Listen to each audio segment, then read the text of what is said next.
다라는 거죠. 부처님께서 세상에 머물러 달라고 청하는 게 청불주세예요. 안한존 부처님께서 열반에 드시기 전에 안한존자에게 내가 열반에 들 거라는 징조를 세 번을 이렇게 보여주셨다라고 그래요.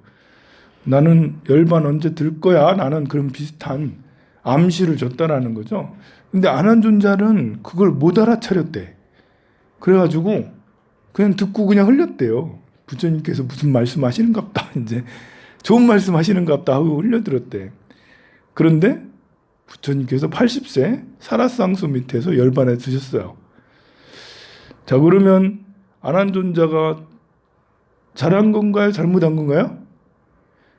일단은 부처님이 열반을 안 들었을 수도 있다고. 80세 열반 안 드시면 최소한 20년은 그냥 쭉 갈 수 있겠지. 부처님의 능력이 대단하시니까. 그러면 안한존자는 죄가 있냐, 죄가 없냐? 죄가 있나 없나? 야, 이거 모르고 지은 죄. 아니 20년이면 어디야 그게. 얼마나 많은 제자들이 더 나오겠어요. 안한존자는 왜 그걸 몰랐지? 부처님 청불주세, 부처님이 열반에 들려 하면 세상에 머물러 주세요. 간청 한마디만 해도 부처님이 열반에 안 드셔서 최소 20년은 그냥 쭉 가셨을 텐데. 야, 이거는 몰랐다. 천하의 안한존자도 몰랐다. 아, 이러면 악행은 아니더라도 야, 이거는 문책은 국정감사 대상이야. 국정감사 대상이고, 야, 이거 저 다 잘할 수 있었는데 잘 못한 거잖아요. 20년을 수두를 따올 수 있었는데 못 따왔어. 그러니 안한존자는 충분히 문책의 대상이긴 하다. 물론 그거 가지고 감옥에 보내지는 않지만 더 잘할 수 있었는데 왜 못했니? 라고. 그럼 안한존자는 몰랐을까? 이걸 왜 몰랐지? 우리는 알잖아 지금. 아니 여러분들도 이제야 알게 됐죠. 지금 오늘에야 알게 되는 거야. 이제 설명을 해줄게요. 부처님께서 열반에 들려 하실 때 우리가 부처님 열반에 드시 마세요. 제발 좀 여기 계시면서 우리들을 제도해 주세요. 우리들을 가르쳐 주세요 하면 부처님께서 열반에 들까 안 들까? 자, 우리가 청불주세 원을 세워요. 사람들의 이 바램, 원력의 힘은 굉장히 커요. 작은 게 아니에요. 부처님께서 깨달음으로 정각을 이루셨어. 정각을 이루신 게 언제죠? 부처님이 36살 때 보드가야에서 보리숲 밑에서 정각을 이루셨거든요. 그때 생각을 하죠. 정각을 이루시고 나서 나 열반에 들 거야. 이때 열반에 들 거야 라고 했어요. 근데 범천 제석천이 나타나서 청불주세했죠. 부처님 열반에 드시면 아니 되옵니다. 3번이나 간청을 하셔. 내려오셔서 또 간청하고 또 간청하고 그래서 어떻게 됐죠? 법륜을 굴렸죠. 초전 법륜. 보드가에서 저 바라나시까지 사르나트까지 직접 가셔서 오비구를 제도를 하고 그 이후에 49년 동안 설법이 있으셨죠. 한 번 청불주세를 한 번 권청했는데 49년 설법이 있었어. 야, 그러면 우리 범천 제석천의 공덕은 얼마나 큽니까? 그죠? 자, 우리가 원력을 세우면 정말 부처님 열반에 가시지 말고 여기에서 저희들을 제도해 주세요 라고 하면 부처님께서는 그 원을 들어주신다. 마찬가지로 여기서도 부처님이 열반에 드시지 않고 법륜을 굴렸죠. 중생의 원에 따라서 부처님께서도 그 인연 따라 움직인다. 여러분들이 지옥이 왜 생겼는 줄 알아요? 지옥이 왜 생겼을까요? 지옥이. 죄를 지으니까 지옥이 생기는 거예요. 죄를 안 지으면 지옥이 안 생겨.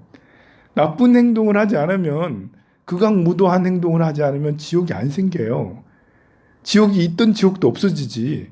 그렇잖아. 대한민국 사람들이 죄를 하나도 안 지으면 울산구치소가 무슨 필요가 있어. 청송교도소가 무슨 필요가 있어. 하나도 죄를 안 지으면 감옥이 필요가 없다고. 근데 죄를 많이 지으면 많이 지을수록 감옥이 하나, 둘, 세 개 많아지고 평수도 더 넓어져. 심지어 울산까지도 생겼어. 울산구치소도 뭐 있잖아. 예전에 있었나요? 50년 전에는 없었겠지. 그죠? 그만큼 인구가 많아지고 죄 짓는 사람이 많으니까 울산구치소도 생기고 막 그래요. 마찬가지로 중생의 업이 많으면 중생의 지은 업이 많아지면 거기에 해당되는 만큼 또 생기는데요. 우리가 원 부처님 전에 가시지 말고 이곳에 계시면서 우리 해주세요라고 하면 그 원을 부처님께서 들어주신다라는 거예요. 그래서 항상 부처님께 권청하는 이런 생각을 늘 해야 되는 거죠. 이게 막상 부처님이 나타나셨어. 딱 나타나셨어. 열반에 드시려고 그래. 그때는 생각이 안 나요, 사실. 그래서 평상시 이 원을 가져야 된다는 거죠. 평상시. 이거는 부처님뿐만 아니라 좋은 인연을 가진 좋은 스승, 도반도 마찬가지죠. 좋은 스승님이시여 제 곁에 계시면서 저를 이끌어 주소서. 야 도반아 떠나지 마. 내 곁에 있어줘. 이렇게 하는 것이 청불주세라고 할 수가 있습니다. 항상 이것은 가려고 하는 도반이 내가 한번 잡으면 안 갈 수 있는 거예요. 3번 정도 10번 잡으면 안 가게 돼. 그 인연이 있기 때문에 에너지가 있기 때문에. 그래서 우리는 뭐 이렇게 그 인연이 닿으면 가고 인연 따라 왔다 인연 따라 가는데 가는 사람 안 잡고 오는 사람 안 막는다고 이제 그렇게 그거는 그럴 때가 있는 거예요. 그거는 상시 적용이 아니에요. 인연 따라 오는 사람 안 맞고 가는 사람 안 잡는 것은 거기에 해당되는 때가 맞는 거지. 이렇게 친한 도반이 어디 갈 때 그래 인연 따라 간다든지 뭐 가는 사람 안 잡는다고 그래 가. 이거 그거는 좀 다른 거예요. 이렇게 부처님 열반에 그래요? 가시려고요? 자 안녕히 가세요. 이러면 아니는 청불주세라고요.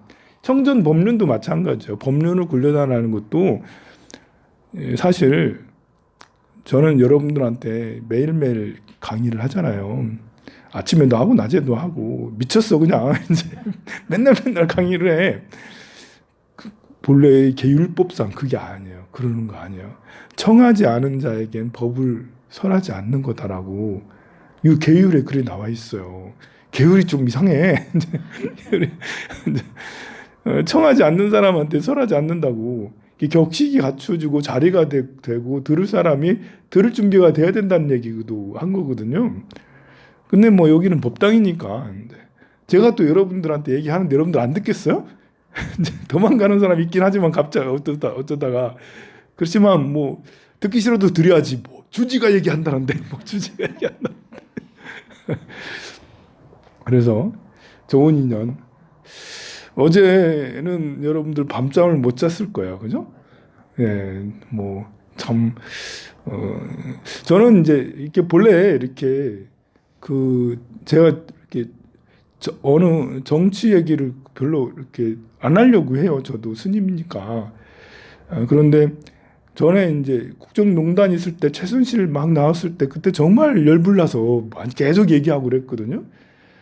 이번에는 될 수 있으면 안 하려고 그랬어. 안 하려고 했는데 이게 제가 이렇게 뭐 하다 보면 맨날 공부하잖아. 제가 뭐 하겠어요, 총각이 할 게 뭐 있어. 공부밖에 할 게 없어. 그래가지고 이렇게 앉아가지고 이렇게 있다 보면 이것도 듣게 되고 저것도 보게 되고 그래서 정치도 자꾸 보게 돼.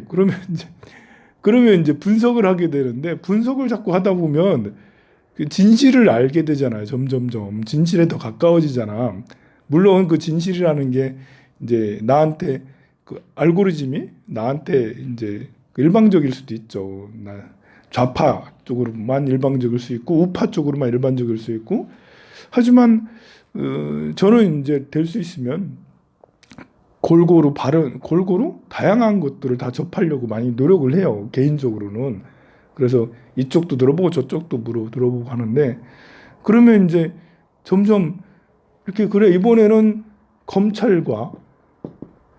검찰하고 그리고 이제 뭐라고 해야 되나? 개혁가라고 해야 되나? 개혁가하고의 싸움. 이게 이제 싸움 서로 VS죠. 이제 서로 누가 표를 더 많이 받냐 이거잖아요. 이쪽에는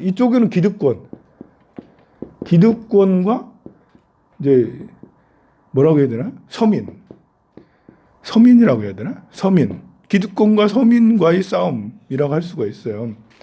요 분은 노동자였잖아. 출신 성분이 굉장히 천해. 제 가난한 화전민 출신이죠. 화전민. 요 앞전에 지금 문 대통령은 여기도 말할 수 없이 그래. 여기는 실향민. 저 밑에 저 북쪽에서 실향 6.25 때 넘어왔. 정말 기적입니다. 이렇게 이 우리나라가 얼마나 역동적인 나라인지를 보여주는 거예요. 실향민이 돼가지고 나중에 대통령이 됐다. 이거는 세계에서도 역사를 찾아보기가 어려워요. 다른 나라에서도 정치를 하고 대통령이 되고 권좌야 이런 사람들은 기득권에서 다 해먹지. 이런 실향민 같은 사람, 요 앞전에 문 대통령 친구 있잖아. 그 노 대통령. 거도 봉화마을에 거기 지주도 아니야. 촌에 서민이 고시 공부해가지고 몇 번 하다가 해가지고 합격해가지고 이렇게 인권 변호사 문가하고 같이 해가지고 둘이서 이렇게 하다가 이제 뭐죠? 학생운동이라고 해야 되나? 하여간 뭐 이렇게 민주화 운동을 하다가 국회의원하고 결국은 기적적으로 대통령. 어떻게 우리가 노 대통령이 대통령 될 줄 어떻게 알았어? 세상에. 그때 당시에 정말 대통령 된 건 기적이었거든요. 그것도 역시 마찬가지예요. 우리나라가 정말 대단한 나라다. 이제 다이나믹 코리아라고 하는 게 노 대통령도 보면 대통령 될 수 있는 세계적으로 그런 체계를 그런 데가 잘 없어. 보면 우리 미국 같은 데 보면 다 정치의 유명 가문들이에요. 보면 아무나 그렇게 해가지고 바이든도 물론 바이든은 좀 어려운 데서부터 시작해서 했지만 굉장히 오랫동안 정치를 해왔고 트럼프 가문 보세요. 얼마나 대단한지. 부시 가문 보세요. 케네디도 원래 정치 가문들이에요. 대부분 그런데 대부분 다른 나라들도 거의 그래요. 물론 어떤 데에서는 독재가 중에 박정희처럼 뭐 별로 아닌 데다가 갑자기 된 경우도 있죠. 근데 박정희나 전두환이나 뭐 노태우나 이분들은 좀 경우가 다르죠. 이분들은 이제 기득권 이미 털을 잡고 기득권으로 있다가 이제 대통령이 되고 김영삼, 김대중 대통령도 이렇게 서민으로 있다가 대통령이 되신 그런 분이지만 굉장히 오랫동안 정치 활동을 했어요. 나이가 70이 넘고 80이 넘고 이래서 대통령이 됐어요. 그래서 그분들이 대통령이 된 건 기적이라 하기에는 좀 그래. 굉장히 오랫동안 했는데. 근데 노 대통령은 약간 신기하다. 그리고 문 대통령도 실향민이 저렇게 해가지고 대통령까지 가는 것 좀 신기하다. 이제 다이나믹 코리아를 보는 그런 거였는데요. 이번에도 그런 것이 이루어질 수 있었나? 이제 혹시 그런 기대를 한 사람이 많았죠. 그런 기대. 전 국민의 47.8%? 47.8%가 표를 던졌어요. 그분들은 이런 노동자가 뭐 여러 가지 잡설은 많이 있지만 여러 가지 루머는 많이 있고 좀 못 믿은 것도 있고 가벼운 것도 있고 뭐 다 여러 가지가 있지만 그래도 이 사람이 했으면 좋겠다라는 아마 그 47.8%의 사람들 중에 한 40%는 팬일 거예요. 팬. 나 이 사람이 진짜 마음에 들어. 최소한 60% 이상은 팬일 거라고 저는 생각을 해요. 근데 반대편에 검찰 기득권에 저는 일단은 윤석열 대통령 된 걸 축하합니다. 좋아해요. 정말 좋아요. 아 진짜 좋아합니다. 싫어하지 않아요. 진짜 축하하고요. 이거는 경기랑 비슷한 거예요. 이렇게 둘 다 경기를 해서 누가 먼저 표를 많이 갔냐? 아니 기득권은 윤석열 대통령께서 뭐 더 많은 표를 받았잖아. 25만 표지만 그래도 어쨌든 한 표라도 받았으면 승리한 거지. 그러면 우리 정정당당하게 이렇게 서로 경기를 했으니까 당연히 축하를 하고 요 분들이 이제 이렇게 제가 걱정을 했던 거는 진짜 그렇게 되면 안 되겠어요. 이렇게 그냥 요 분들께서 이제 과거의 행적들은 이제 잊으시고 우리 대한민국만을 위해서 대한민국만을 발전을 위해서 그렇게 노력을 해주시면 정말 좋겠어요. 해오던 방식대로 하지 마시고 사람 너무 싸잡아가지고 이렇게 하시지 마시고 이게 잘못한 사람 또 제대로 감옥 보내고 잘한 사람들은 더 키워주고 그렇게 하면 좋겠어요. 저는 이제 김건희 보살님 굉장히 좋아하거든요. 좋아해요. 예쁘잖아요. 좋아하는데 근데 이렇게 과거의 행적이 이렇게 의심 가는 게 너무 많아. 이제 뭐 지금은 대통령 당선이 됐기 때문에 그것을 이렇게 수사를 하거나 할 수가 없지만 그렇지만 얼마나 머리가 뛰어나시니까 그렇게 하셨겠죠. 그게 다양한 이제 루머들이 많으니까. 그래서 본인이 가지고 있는 자질을 문화 콘텐츠에 뛰어난 식견이 있는 것 같더라고요. 부동산에도 뛰어난 식견이 있고 금융에도 주가지수 이런 거에도 뛰어난 식견이 있더라고 보니까요. 있으니까 뭐 하는 거지. 그러니까 그런 것들을 잘 활용해서 대한민국 부동산도 잡아주고 주가지수 이런 것들도 5천 넘게 6천까지 가게 해주고 이제 그래서 문화 콘텐츠도 K 콘텐츠도 굉장히 발전시켜 주시고 건희 보살님 부탁합니다. 제발 좀 잘해주시. 기도를 해야죠 우리가. 건희 보살님이 윤 거사님께서는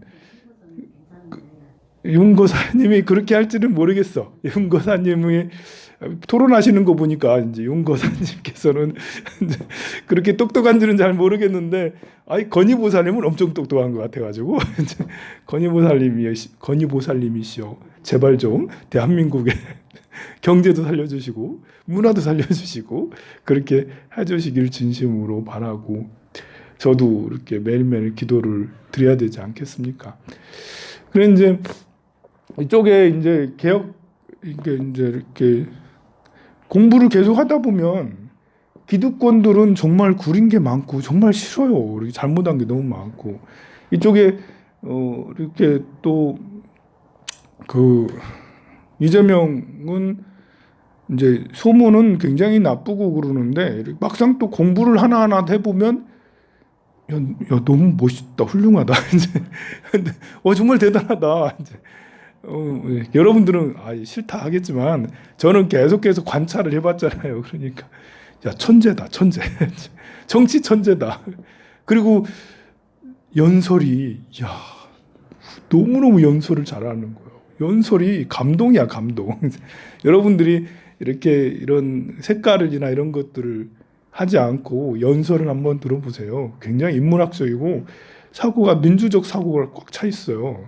그래서 연설이 저는 이제 말하는 사람이잖아. 그래서 나는 어떻게 하면 저렇게 연설을 할 수가 있지?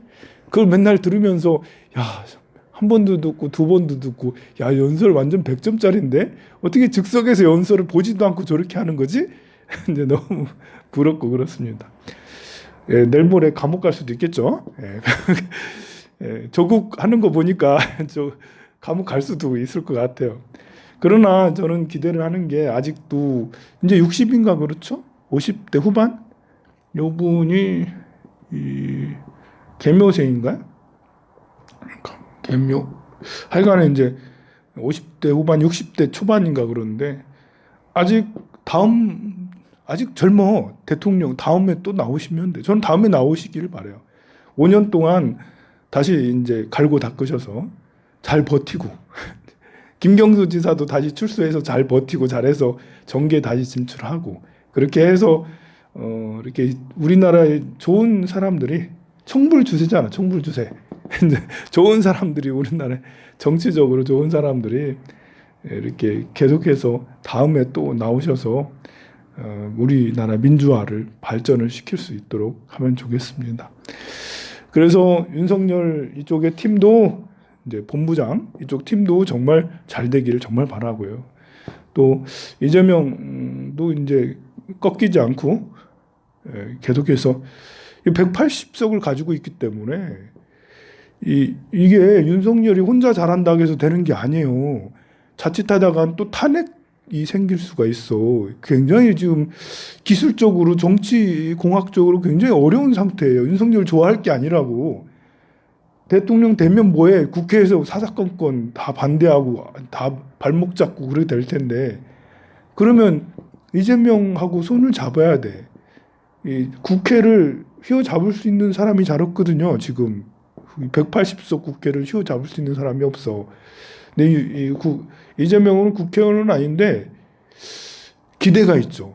기대가. 아 그렇게 국회의원은 아니지만 국회에 뭘로 들어가서 한번 해보지 않겠나? 해볼 수 있지 않겠나? 라는 이낙연도 당대표 했지만 180석 뭐 이렇게 200 그때 200석 가까이 됐는데 제대로 못 했잖아요. 근데 그냥 괜히 그냥 했으면 좋겠다 이런 거예요. 이재명이 국회에 들어가가지고 해서 여당하고 윤석열하고 손 잡고 지금 싸웠지만 행복회로를 돌려가지고 행복회로 돌려서 개헌도 하고 국회도 막 이렇게 하고 본래 윤석열이 김건희 보살님이 하시는 말이 옛날에 자기들은 노무현 좋아했다고 그랬거든요. 그 녹취록에 보면 노무현 좋아했다고 그랬어. 근데 그 조국 이렇게 하는 사람 이런 사람이나 또 누구요 그 언론인 그 머리 풀어헤치는 그런 사람들이 보기 싫어가지고 꼴 보기 싫어가지고 그래가지고 이게 돌아섰다 이런 말을 했거든. 그래서 야 그러면 잘하면 코드가 비슷할 수도 있다. 이제 김건희 보살님이 본래 문화 쪽에서 일하시던 보살님이잖아요. 그러니까 문화계 쪽에서 일을 오랫동안 했기 때문에 잘 돼서 서로 맞추면 좋지 않겠나라는 그런 기대를 합니다. 성불하세요. 네.